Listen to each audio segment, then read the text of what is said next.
Salut à tous, bon retour sur Disney Carnival, bienvenue au nouveau. Aujourd'hui je vais vous proposer une nouvelle vidéo ayant pour thème un livre. C'est une première sur la chaîne, je vais m'essayer à de la littérature Disney. Comme vous pouvez le voir, le livre dont il est question aujourd'hui, c'est un guide visuel spectaculaire de tous les lieux et de tous les personnages du monde d'Arendelle. Ce livre est aux éditions, a été édité par Hachette Jeunesse. Je l'ai eu à la Fnac pour vous voyez, un prix assez correct, hein, à 16,95 €. À l'intérieur, on peut voir que on va découvrir 4 dépliants. On aura toutes les pièces du château, des biographies de personnages, des passages traitant des créatures magiques. Et le pitch, c'est plonger au cœur du monde magique et découvrir tous ses mystères, le château et son village, les fjords sans fin, le palais de glace de la montagne du Nord, la forêt enchantée, explorer tous les lieux mythiques des films La Reine des Neiges 1 et 2, un beau livre pour tout savoir sur les sœurs héroïnes et leurs amis, leurs alliés et ennemis, ainsi que les créatures fantastiques qui habitent ce royaume extraordinaire. Et on a un joli dessin, un joli artwork d'Elsa Anna Olaf et Sven.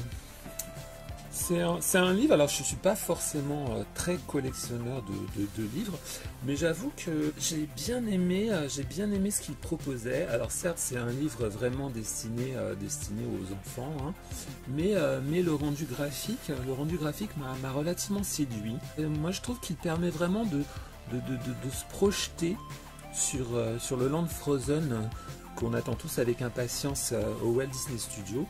Et donc, afin de patienter, je trouve qu'il il remplit son office, quoi, voilà. Donc, comme on peut voir, c'est quand même un livre joliment réalisé. Donc, comme on peut voir, la table des matières est assez impressionnante, hein. On voit que ça traite vraiment de tous les aspects des lieux, les personnages, un peu comme ce qui a été dit au dos, hein. À chaque fois, on a un texte, voilà, qui va nous permettre de nous familiariser et nous permettre de découvrir ou de nous rappeler tous les lieux emblématiques de Frozen, du monde d'Arendelle. Le château est quand même vraiment très très beau. On a à chaque fois des petites pastilles qui renvoient à des détails. Par exemple, je ne savais pas, mais on apprend ici que ce petit élément là, c'est un crocus, et donc le crocus, c'est la fleur nationale d'Arendelle. Voilà, c'est ce qui figure sur son emblème, sur sa bannière. Donc on apprend vraiment beaucoup de choses, et vraiment cerise sur le gâteau, et moi c'est vraiment ça qui m'a séduit, c'est le côté vraiment, si on peut dire, architectural. Voilà, on découvre vraiment l'intérieur du château, avec toutes les pièces qu'on a pu découvrir ici dans le premier film, avec à nouveau encore du texte.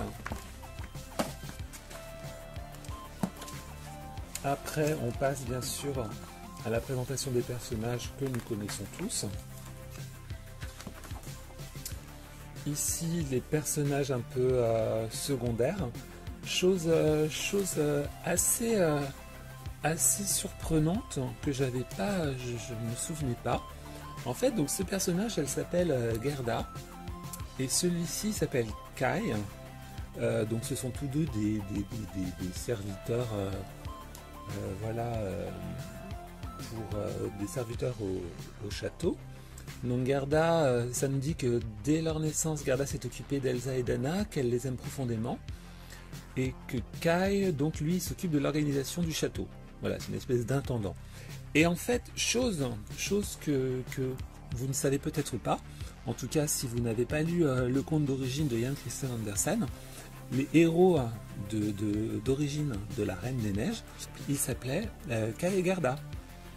Donc c'est un joli clin d'œil, voilà, de la part de Disney qui donc a réinterprété, a réimaginé l'histoire de la Reine des Neiges. Ça j'ai bien aimé.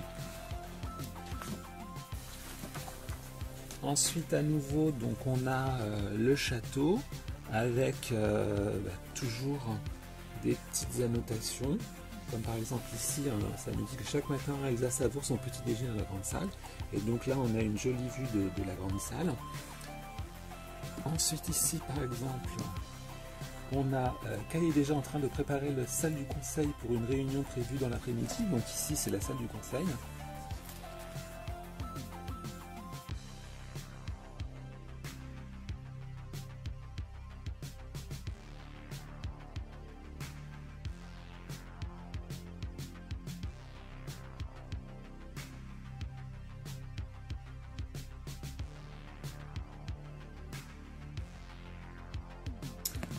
Et ensuite, au fil des pages, on va donc découvrir plus en détail chaque grande pièce du château.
Voilà, avec à nouveau du texte, là par exemple sur la chambre d'Elsa. Là le dressing d'Anna. La grande salle des portraits, où on peut retrouver ici le portrait, je ne sais pas si vous arrivez à focus, voilà merci, le portrait donc des parents d'Anna et d'Elsa avec les deux sœurs enfants.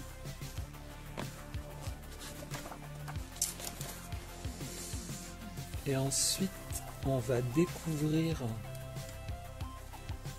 donc les extérieurs du château, avec là l'arrivée, le port, la cour du château d'Arendelle, les écuries, avec à nouveau Olaf, Sven. Là, on a donc les personnages qui sont plus aux alentours d'Arendelle, avec, on reconnaît les trolls, Oaken, ça a créé Guimauve, donc il s'appelle Guimauve, je ne savais pas. Ici, on a une belle illustration de Christophe et Anna au village des trolls. Là, à nouveau, donc on a des détails sur le village d'Arendelle. Donc ça aussi, ça tease, enfin en tout cas, ça nous permet de nous projeter vraiment sur ce que le potentiel, pas potentiel parce que c'est sûr il arrivera, mais en gros sur ce que va nous proposer le Land Frozen au Walt Disney Studios.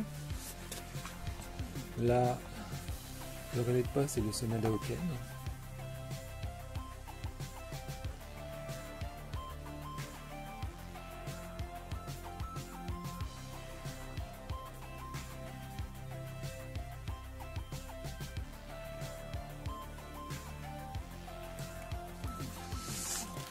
Ensuite, donc ça reprend encore tous les lieux emblématiques du premier film.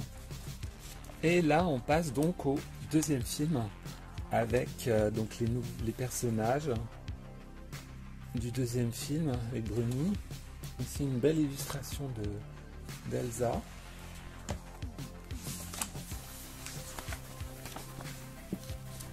Là, les monolithes. Avec par exemple cette petite anecdote, donc les monolithes sont dressés au cœur du brouillard magique qui garde la forêt enchantée. Ce monolithe est 4 fois plus grand qu'Elsa.